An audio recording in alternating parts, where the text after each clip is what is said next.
I'm going to talk about the response device as an input to the auxiliary 5-8 or 5 to 8 remote in port on the Triggy.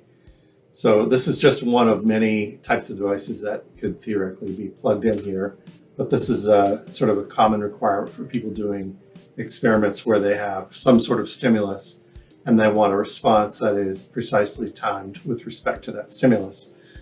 So in this case, if I press any one of these buttons, you'll see that an LED lights up here on the associated channel. So starting with channel 5, 6, 7, 8.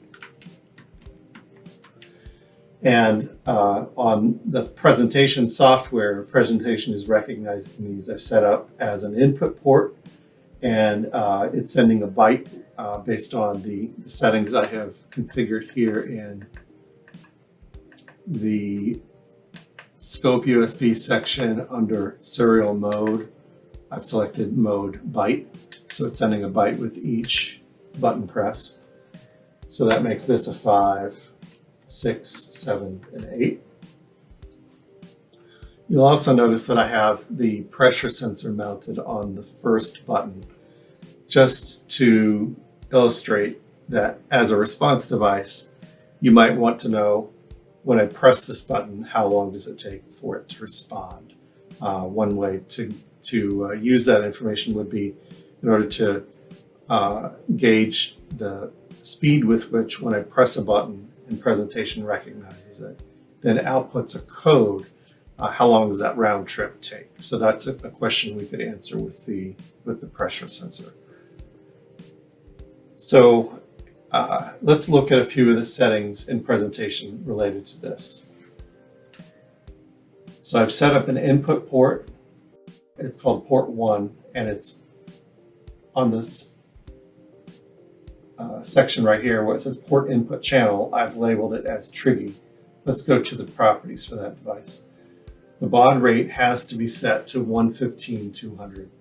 And this reminds me that when you connect the USB serial port, which is the lower small USB mini connector, when you connect that to the presentation or stimulus delivery computer, in Device Manager for the PC, you need to set the baud rate of that device at 115/200 for the communication to work.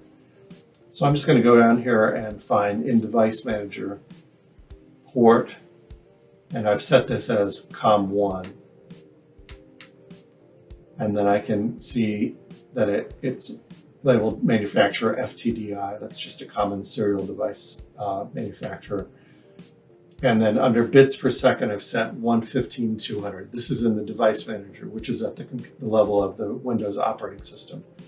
Data bits 8, parity none, stop bit 1. That's all you need to worry about. As long as you have that set correctly and the COM port number that is assigned is within the range that your experimental control software can recognize, then you should be fine. By default, mine came up as COM18, and this older version of presentation I'm running wouldn't recognize it. So I had to move that to COM1. The way I did that was by going to Advanced, and then under COM port number, I set it to COM1. So you can see how that works on your own computer. I'll click OK on that. So that's at the level of the operating system.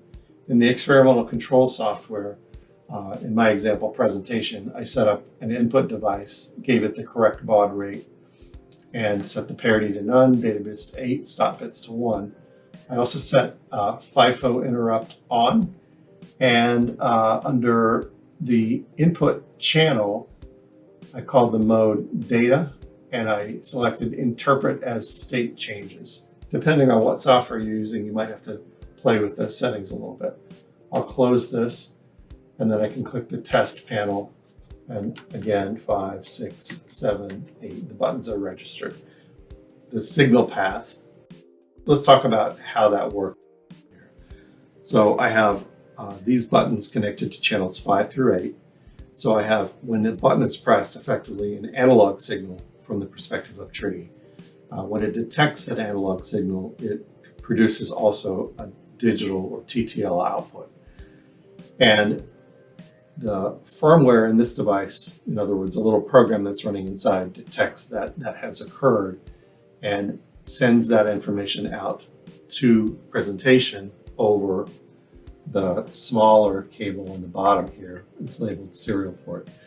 So that cable comes into this computer and it's sending data at 115, 200 bits per second, and presentation detects the event code that was sent and is displaying it here on the screen. Of course, in reality, your experiment would be running and that response input to the experiment would just be recorded as an event. It wouldn't necessarily be displayed on the screen this way.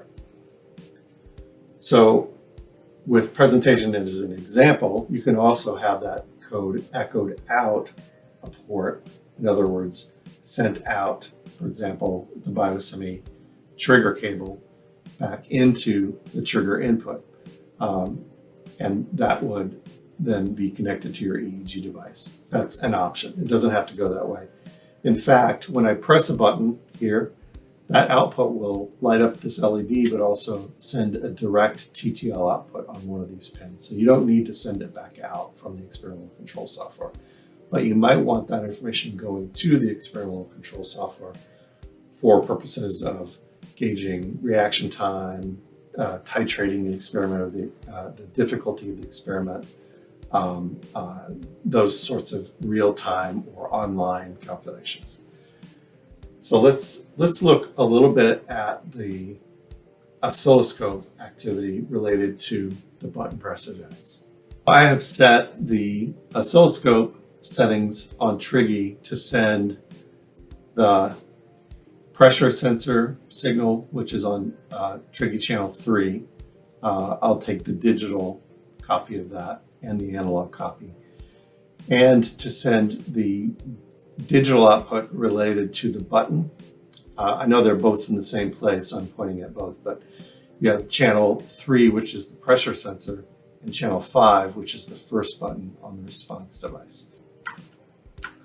And you can see its timing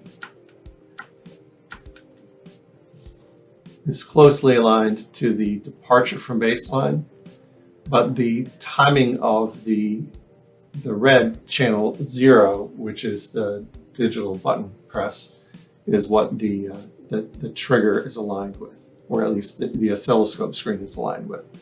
So the closer in time those two things happen, by virtue of the hardness of the surface that's pressing it, then the more closely these will all be aligned. If I use my soft finger to do it, you'll see that lag. But when I use the pencil eraser, you'll see a delta of about 5 milliseconds between those two digital outputs. So there is an effect of the hardness of the object that's used to strike the button and the speed and force with which you press it. That will affect how accurately these responses are recorded.